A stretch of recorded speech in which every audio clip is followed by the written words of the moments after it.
If you're ready, settle in. And before we begin, if you love deeply emotional stories about relationships, quiet choices, and the moments that change everything, make sure you subscribe. Because some stories aren't loud. They don't explode. They tilt. And when they tilt, they take you with them. This is one of those stories. At exactly 9:17 p.m., Claire noticed something that shouldn't have mattered. The house was too quiet. Not silent. The television was on, playing a sitcom she had watched so many times she could predict the laugh track before it happened, but quiet in a way that pressed against her ears. The kind of quiet that makes you aware of your own breathing. Outside, rain slid down the windows of her suburban Oregon home in long, steady streaks. The Pacific Northwest didn't do dramatic storms very often.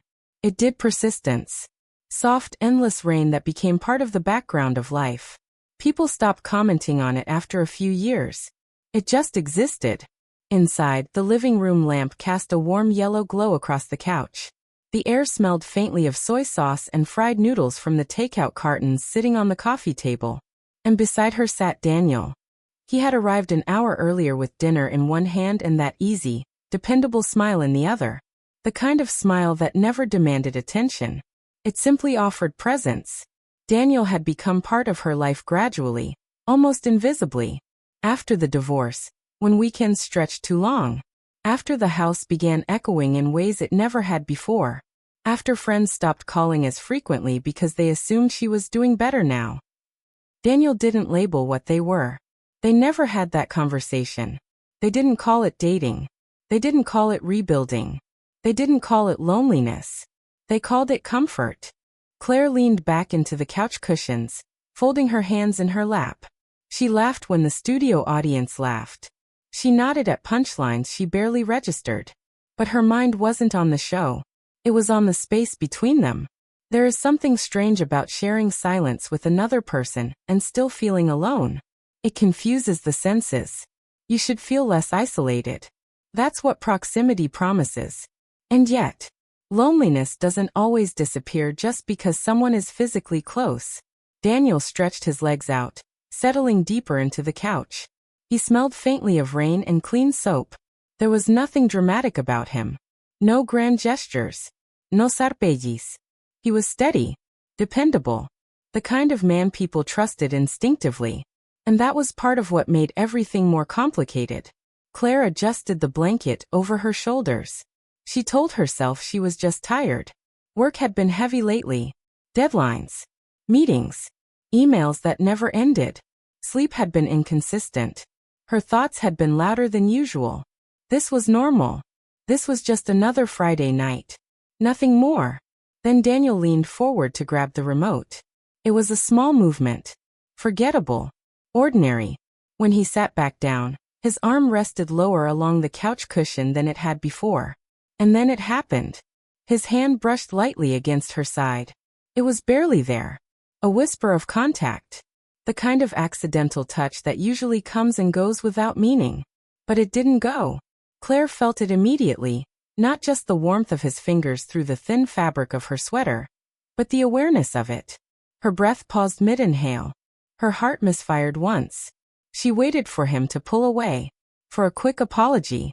For an awkward chuckle. For something to reset the moment. But none of that happened. His hand remained where it was.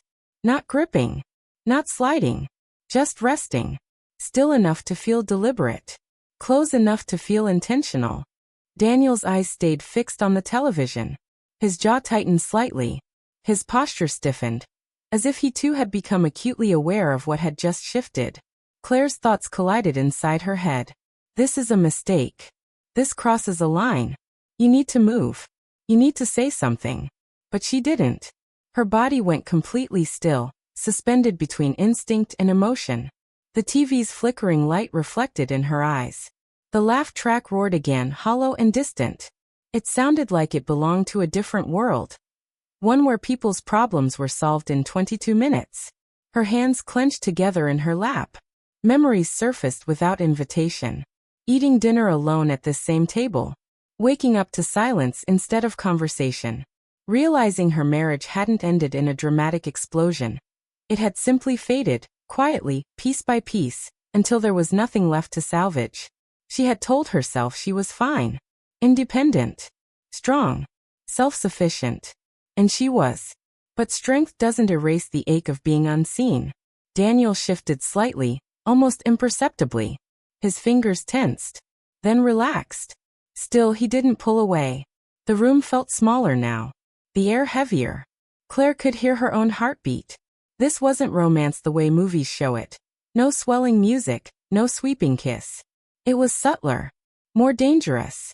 It was the comfort of not pulling back. She told herself it meant nothing. People misjudge space all the time. Accidents happen. If she simply adjusted her position, everything would reset. They would laugh it off. The night would continue exactly as planned. But moving would mean acknowledging that something had happened. And staying still meant acknowledging something else entirely. Daniel swallowed. For half a second, he glanced toward her. Just enough to see that she hadn't recoiled. Their eyes didn't meet fully. But the understanding was there. Unspoken. Heavy. Neither of them smiled. The show continued. Scene after scene passed unnoticed. Time stretched and folded in strange ways. Minutes felt longer than they were. Claire felt suspended between who she used to be and who she might be becoming. She wasn't reckless. She believed in boundaries. In doing the right thing. In protecting the fragile stability she had rebuilt after everything fell apart. Her entire adult life had been structured around responsibility. But tonight, doing nothing felt easier than doing the right thing. Her thoughts sharpened. Is this loneliness talking? Is this a need for closeness I've ignored too long? Or is this simply human weakness? The kind nobody admits to? Daniel finally moved. Slowly. Carefully. His hand withdrew as if passing through water. The contact ended so gently it almost felt imagined.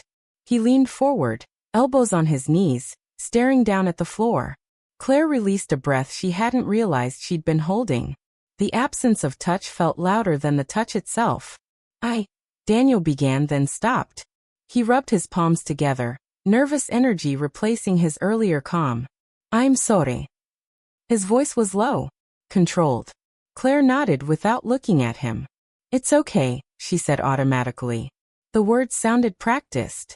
She wasn't sure they were honest. The episode ended. The screen faded to black. The sudden quiet rang in her ears.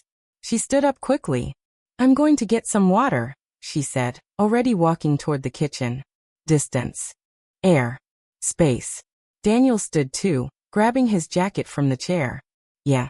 I should probably head out. They moved through familiar routines with unnatural precision, stacking cartons, clearing plates, avoiding eye contact. Pretending. At the door, Daniel hesitated.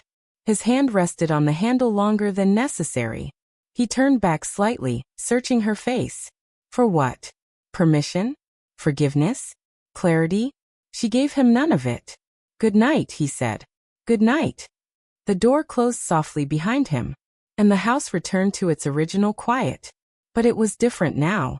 Claire stood in the living room, staring at the empty space beside her on the couch. Nothing had happened, and yet something had undeniably begun. She felt it, like a hairline crack forming beneath polished glass. Small, invisible to anyone else, but real. By morning, she knew it hadn't been a dream. The memory sat heavy in her chest as sunlight spilled across the kitchen table. The same table Daniel had sat at countless times before. Everything looked unchanged. The same chairs. The same dishes.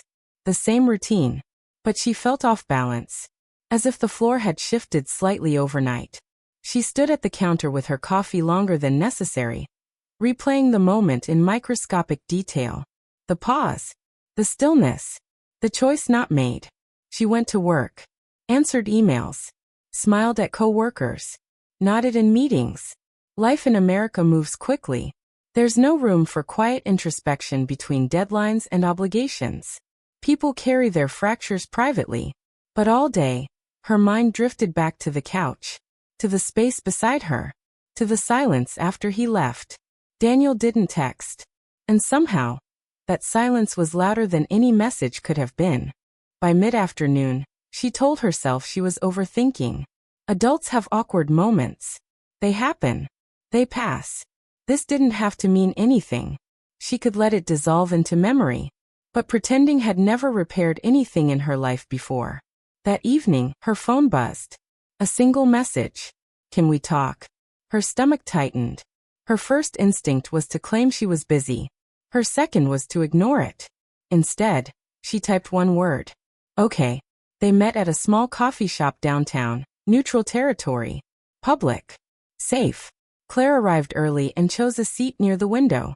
Outside, strangers walked past under umbrellas. Couples laughed. People brushed shoulders without consequence. Everyone carrying invisible stories.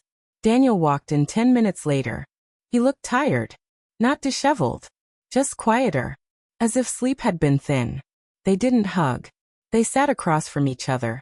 Hands wrapped around warm cups. Eyes meeting. Then drifting away. "I didn't mean to put you in that position," he said first. His voice was steady, but his shoulders were tense. "I should have been more careful." Claire nodded slowly. "I know." A pause settled between them. Thoughtful, not awkward. "I didn't stop it," she admitted softly. Daniel looked up, surprised. "That matters," she continued. The rain tapped gently against the coffee shop windows. And for the first time since 9:17 p.m. the night before, the silence between them wasn't accidental. It was chosen. And that made it far more dangerous. If this moment made you feel something, don't forget to like and subscribe, because the next part changes everything. Sometimes the smallest touch begins the biggest story. And we're only just getting started.